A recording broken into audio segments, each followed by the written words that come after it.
It All hasn't right, said and we're stream live. started. Yes, we're live now. Hey, everybody, Hey what's going YouTube, you want to talk about the yellow vests?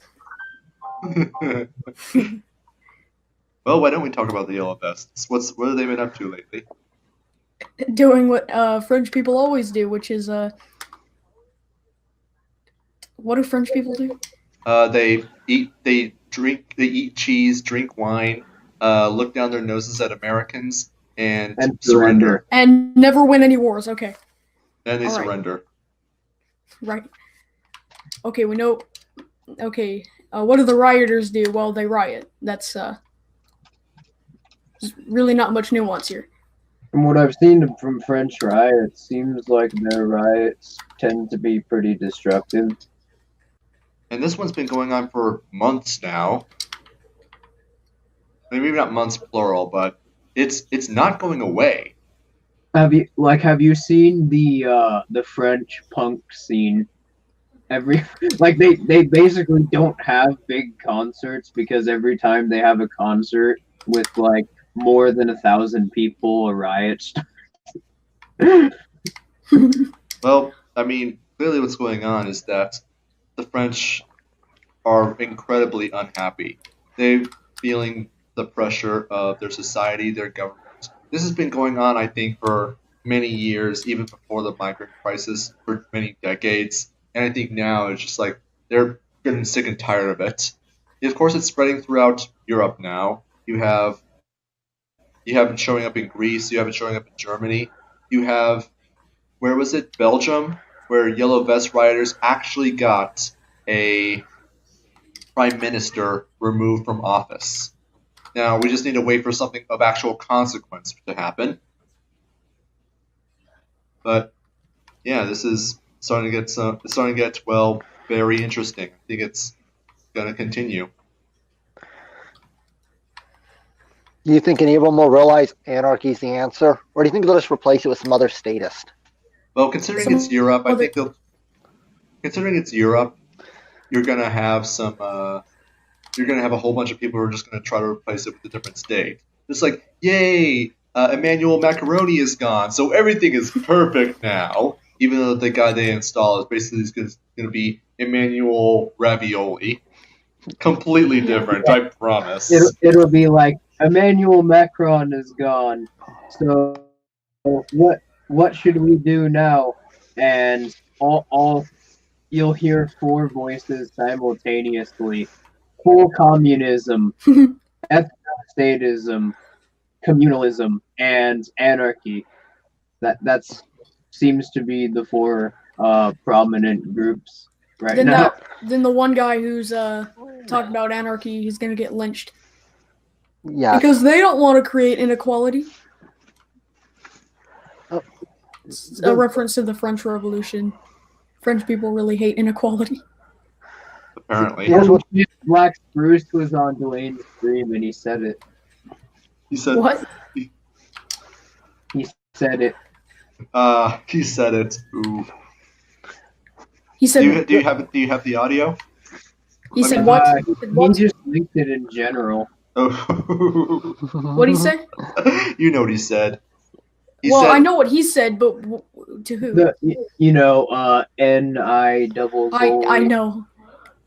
To Dwayne, he called up Bathrobe Dwayne and said it to Bathrobe Dwayne in a call. I gotta mute this. I want to hear this. Don't worry. We won't fuck up what you don't want us to fuck up. We'll fuck up something new, and then when you realize it's hurting you, then you'll care again. But it's not the thing you were protesting about, so it's all good. Vote for me. Well, I mean, you already have a whole bunch of French political parties attempting to, what's it called? They're attempting to co-opt the Yellow Vest riots. I mean, Marine Le Pen and National Front have all tried to say, like, yeah, we stand for the Yellow Vests, and the Yellow Vests have just, even though they're a completely decentralized movement, have disavowed them, and they disavowed this other communist group that tried to say, like, yeah, we're with the Yellow Vests. Yeah, I told you they were going to start doing that. Mm-hmm. Now, this is just confirmation of it. Like, well, they're trying. They just haven't succeeded as far as I can tell. That's the point. I think that I made this point before as well, that Yeah, this is an actual reflection of the fact that the French people are increasingly becoming more and more disenfranchised because these normie solutions, even the old opposition alternative quote unquote solutions aren't appealing. Well, they're stuck. You have a whole bunch of people, especially the ones who want to, the nationalist authoritarians who want to return their borders and national sovereignty. Their grievance is that they ultimately have no say in terms of how their country is run because, well, France is basically an appendage of Germany and the Fourth Reich, called the European Union. Just imagine what happens when Article 13 goes into effect and you already have the Yellow Vest riots.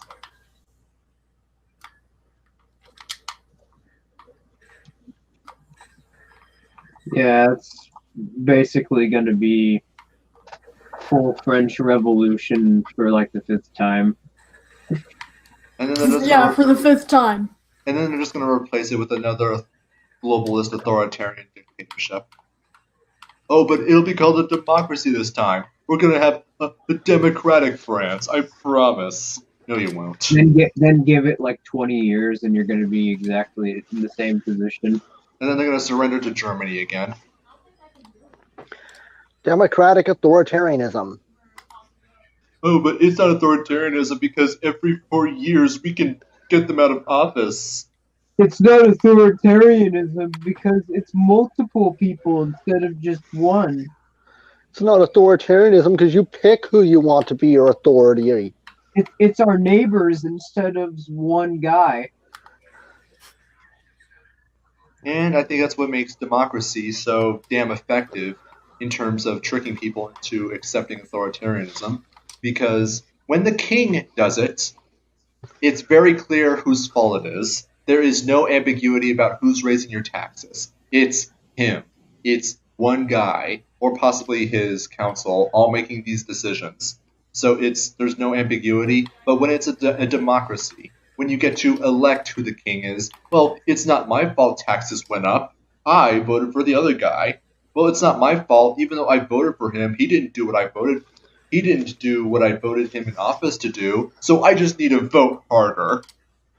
Well, don't you know people are evil? Therefore, we should elect evil people to rule us so we can be good.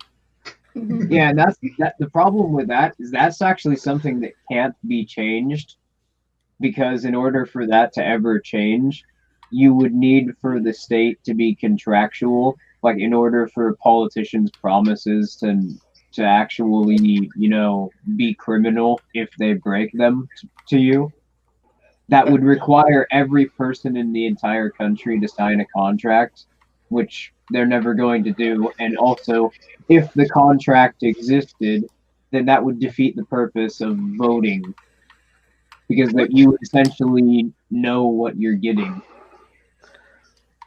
But even with said contract, they still have the monopoly on force, so they can just say, fuck your contract. You don't like it, I'll kill you.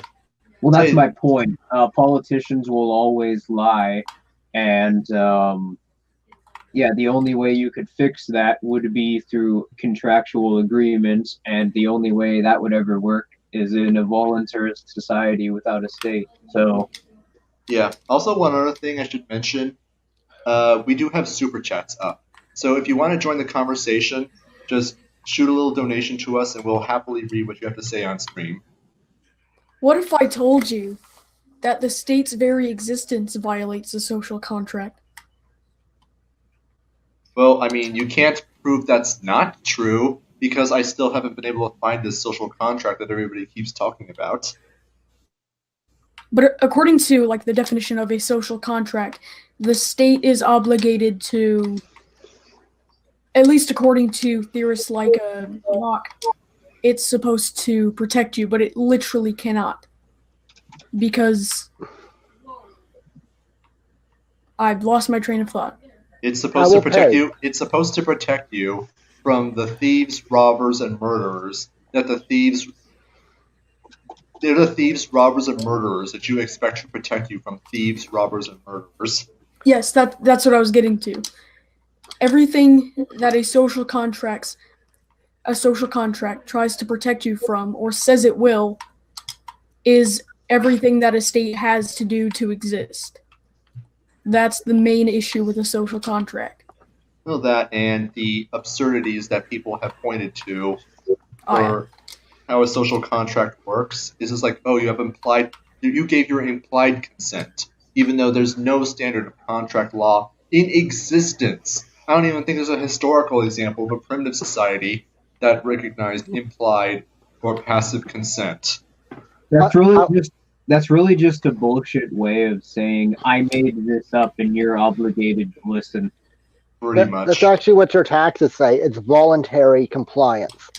But I will pay $250 to anyone who can prove that I signed this social contract and agreed to it. I'll pay $1,000 to anyone who can prove that I paid a social contract. The tacit consent or implied consent argument is basically like saying that it's okay to rape a woman because she wore a revealing dress. It's basically the same thing. Well, she socially accepted it, therefore... You can basically just use that argument to justify literally anything. Well, I mean, you didn't say no, so it's perfectly okay for me to shoot you in the head from 1,000 miles away with a sniper rifle. Yep. All you ANCAPs just socially agreed to give me $100 each. It's a social contract, so pay me up. God damn it. Dang it. I only have Bitcoin. I'm kidding, I only have Ethereum. I'll take that payment too, just All right. like Ohio. Damn. So there you go. Okay, I'll send it to you later. But what if I only have $15 worth of it? Then you're going to have a really high interest, because that's how the IRS works. Can't we just make up our own interest rates?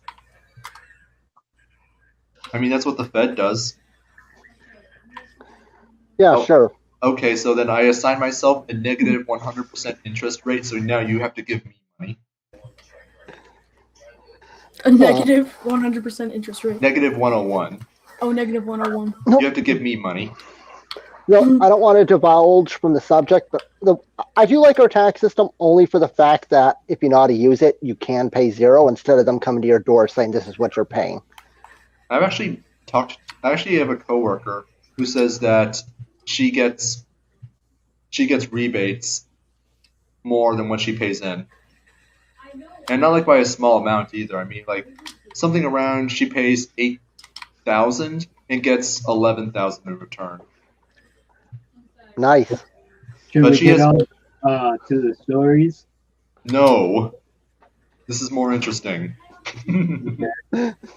I'm joking, but still, seriously though. I mean, with her situation, like she has kids, so she gets like basically all the deductions. Which I mean, at some point, like once your deductions exceed how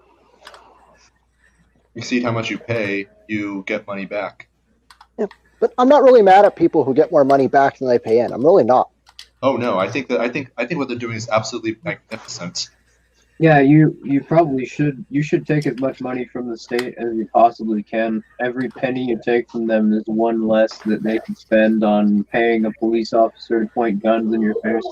Yeah, if they say Or you're psychotic. wars in the Middle East that will only improve their status or power as a state.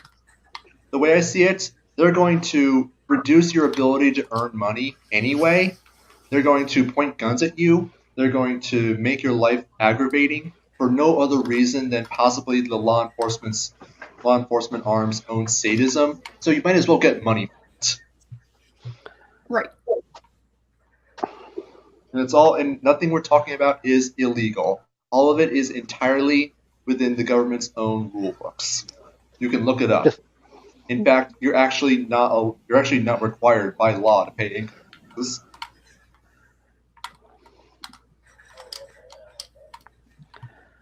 But anyways, we should probably get to the stories now. We spent 15 minutes just rambling on about stuff. All right, so everybody You good? want to introduce the Yeah, you want to Yeah. introduce the first story, Filthy? Yes. So the United States government, specifically the Pentagon, so the armed forces, have decided that they need to wrap up the forever war in Afghanistan. So for those of you who aren't aware, the war in Afghanistan has been going on for like 17 years now.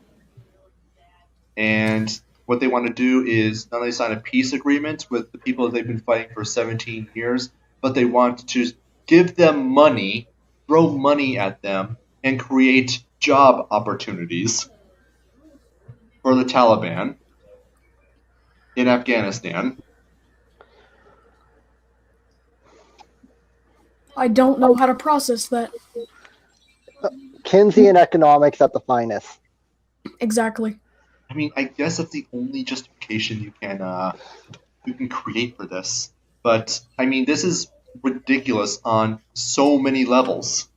First off, they're disproving their own narrative that was pushed after 9/11 that the Taliban and Al Qaeda are a whole bunch of just like these murderous monsters who will not rest until every American lies bleeding and broken or dead.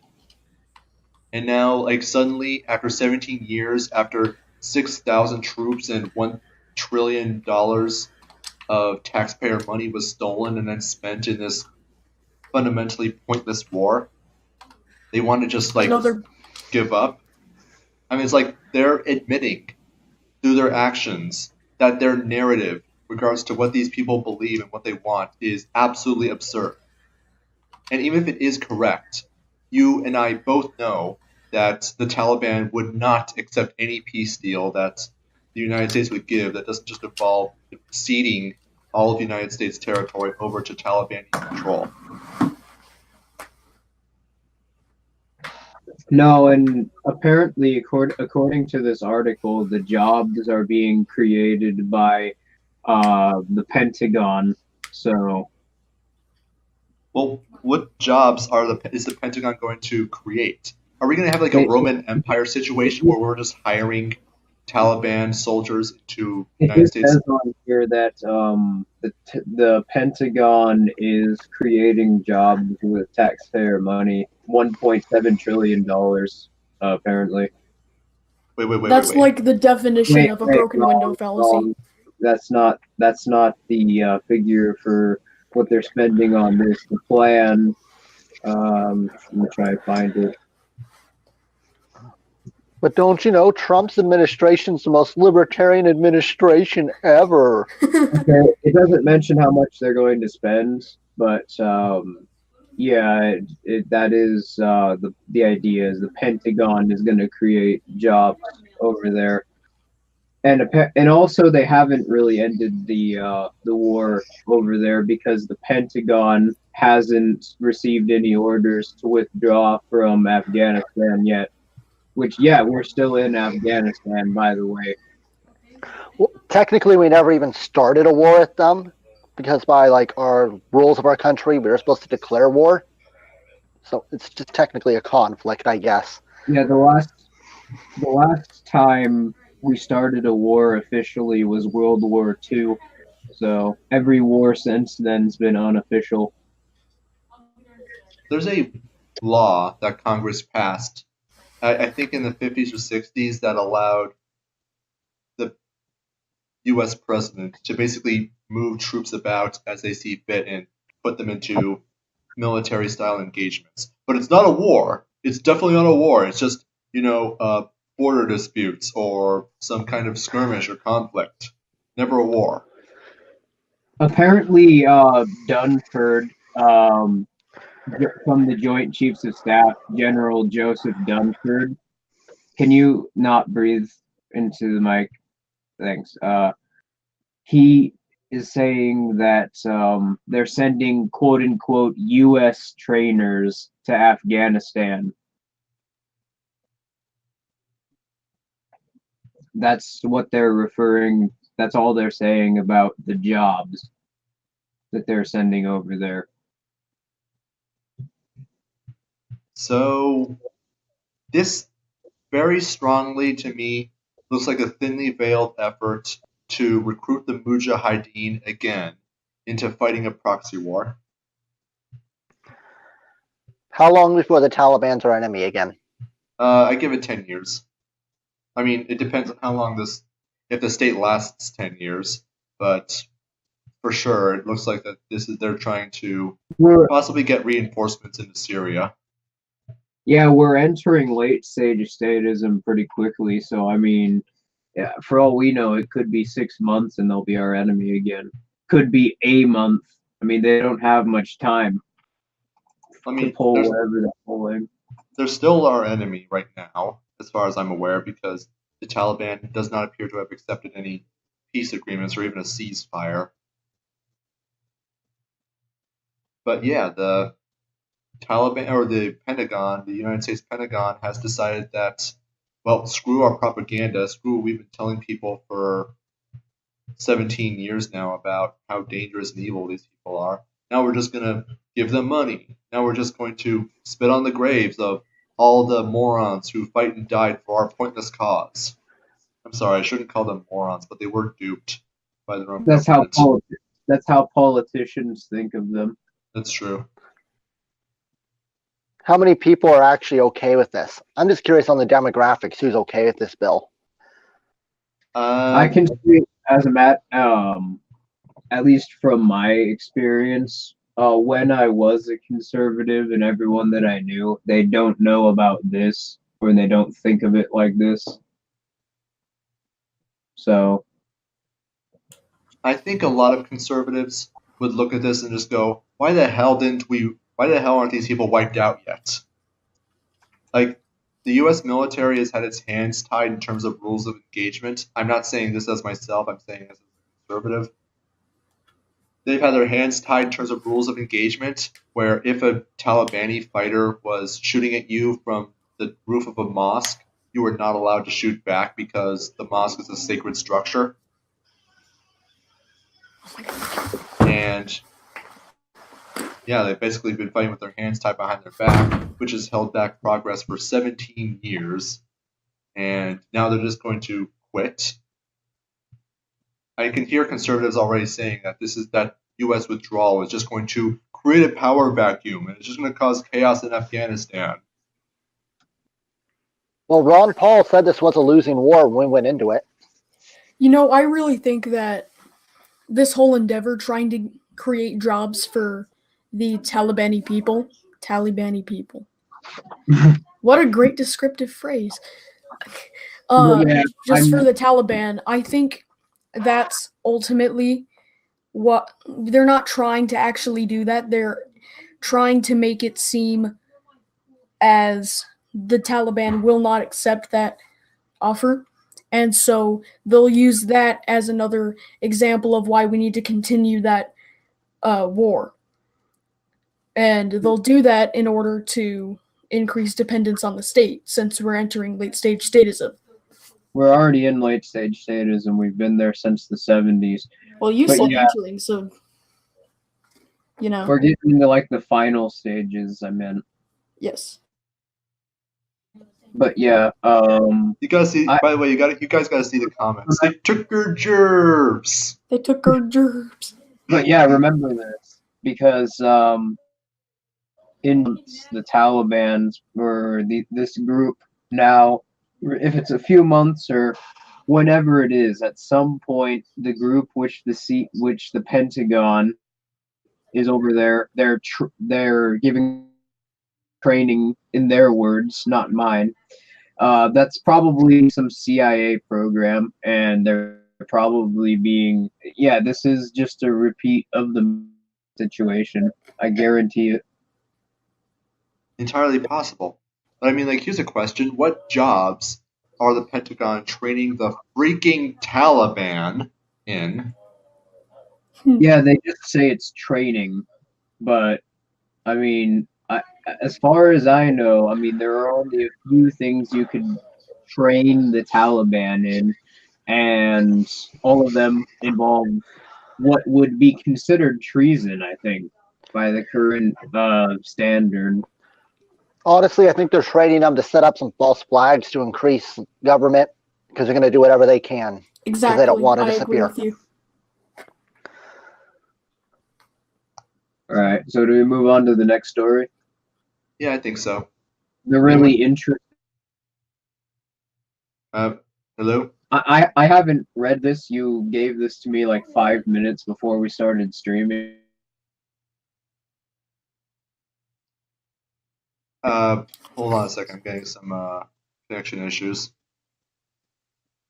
Okay, well, I Alright. mean, this is. Sorry.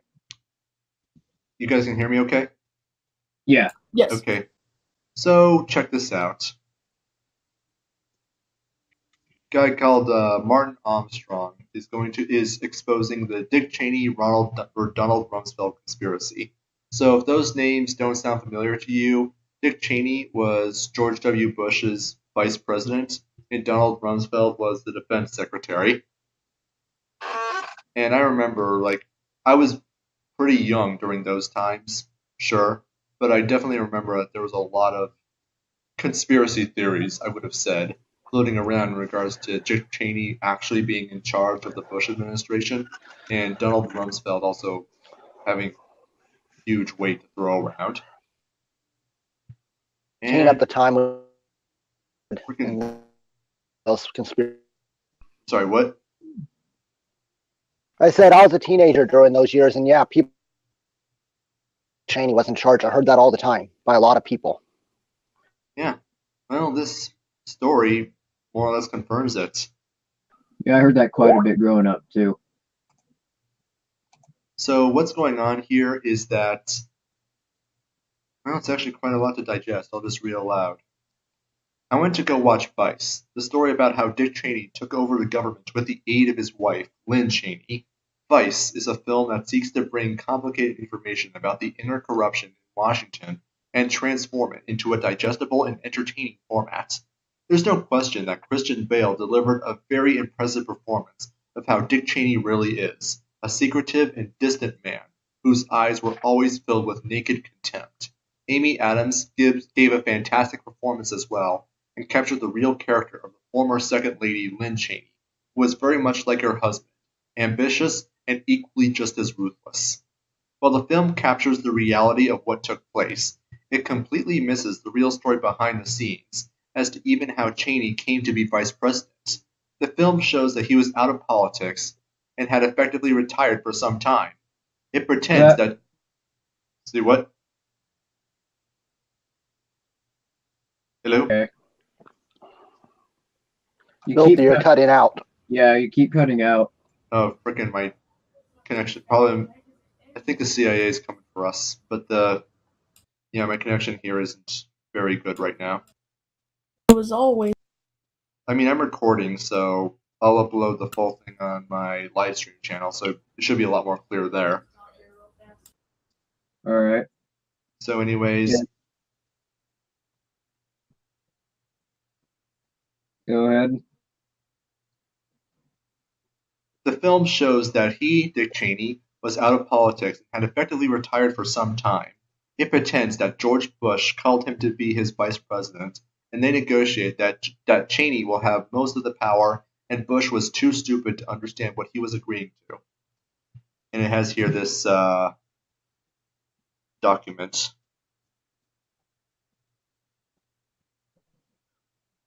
Dear Sir, addressed to Martin Armstrong, we have recently learned that you have produced an extensive study of the economics of the Great Depression. We would be very grateful if you could make copies of this work available to the Task Force on Market Mechanisms. Yours sincerely, I don't know who, Robert Glauber. I don't know who that is. I'm assuming he's someone working for the Bush administration, or was. So, of the Presidential Task Force on Market Mechanisms. Yeah, so if they don't, there's definitely a lot of people. I think your theory is correct, Esso. Like, the more and more I'm seeing, the more I think it's accurate. That Alright, the everyone's state just silent. knows. Hello? What? I can hear you now. You're cutting out really bad. God damn it. I don't know what's going on. Oh, I really thought everyone was just being extremely silent. Yeah, I think the CIA is coming, filthy. Damn it. Again, I'm- hate when this I'm- happens. I'm gonna turn on my VPN. I'll be right back. Yeah, they don't want us exposing what we're about to. Hmm. They don't want this getting out. Because Even it is though, pretty bad from what I was able to read. oh I'm yeah, gonna start cutting out in a minute because I turned. that's gonna get even worse. Anyways, I'm gonna continue here. As always, for whatever reason, I seem to be always in the middle of just about every major event for the past 30 plus years. I have stated before that I was asked to fly around the country and meet with Republicans who wanted to run for president prior to 1999. They were told I was to advise them on the world economy and how it functioned. I have been to White House dinners and testified. Holy- Jesus Christ. Okay, I'll just start reading it if this is going to continue happening. How about that? Yeah, do that. As always, for whatever reason, I seem to be in the middle of just about every major event for the past 30 years. I have stated before that I was asked to fly around the country and meet with Republicans who wanted to run for president prior to 1999. They were told I was there to advise them on the world economy and how it functioned. I have been to White House dinners and testified before Congress. I have taken calls from Washington in times of crisis, so meeting with people who wanted to run for president was nothing unusual for me. The real issue was not that I was giving them advice, but I was to assess whether they were capable of comprehending how the world functioned economically as well as politically. I was regarded as the unbiased advisor around the world. Europeans loved me because I was not one of them. They knew I would advise according to the cycles and markets. I cannot even bring Hello? problem because they Hello? So you're cutting out. okay. Yeah, we can hear you, Filthy. Anyway, Yeah, you're cutting out. are you fucking serious? Yes. Yeah, you were God, cutting out a bit. Oh, now that I'm trying to read it. Serious. Okay, where's the article? I'll read it, even though I They're suck at reading. Check the chat. Yeah. It's on there They're trying to. Someone's fucking with the stream. for sure. Because I was just fine before I started trying to read it. Now I'm starting to cut out. Just as soon as I start reading it. Oh yeah. Now let's see here. I cannot bring staff with me to meetings in Brussels today for the problem because they are European and will have skin in the game. The same was true when I asked to fly to Beijing during the 1997 Asian currency crisis. You guys can hear me okay? Yeah. The real story, how Cheney got that power, is significantly different from how the movie portrayed that aspect. He did a fantastic job in covering what he did once in power, with the exception of the meeting when 9/11 took place. The film It portrays. starts cutting out. Dude, what the fuck? Alright, where's the what's the paragraph and stuff we were reading? Is it the first one? Look for It the. is like the third one down. The real story. That's where it starts.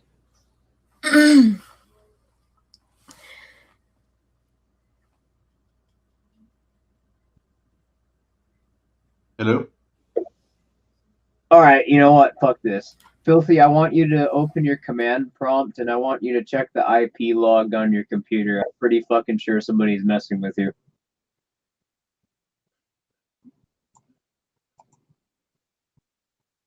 Hello? Yeah, I'm still here. Just give me a minute here.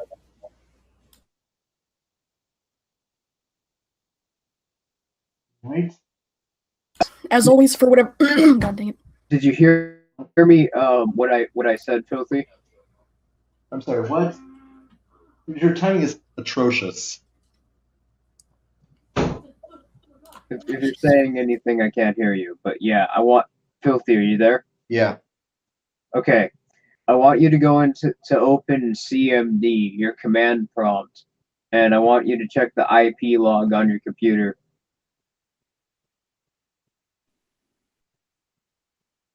Yeah, give me a If minute. there's more than one IP on there, it means that there's more than one user using your network, which We'll means see if somebody's this- fucking with you. Let's see what's happening. I had to clear my throat. I'm gonna try to read again. Is that why you were quiet? Yeah. Okay, well, can you please keep reading? I'm going to try Alright. to. Only problem is As always, for whatever reason, I seem to be always in the middle of just about every major event for the past 30 plus years. I have stated that before, that I was asked to fly around the We country just read and meet. It's the one after. We just read that one. You the real story of how Cheney got that power. Alright. Start there.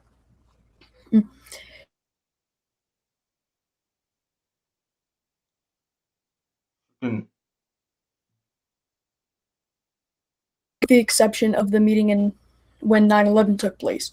The film portrays everyone in the room and its sources.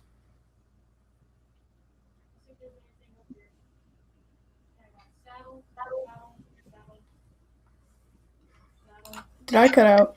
I feel Yeah, like no one. you did. You did cut out. Freaking hell, my computer's unresponsive. All right. You know what?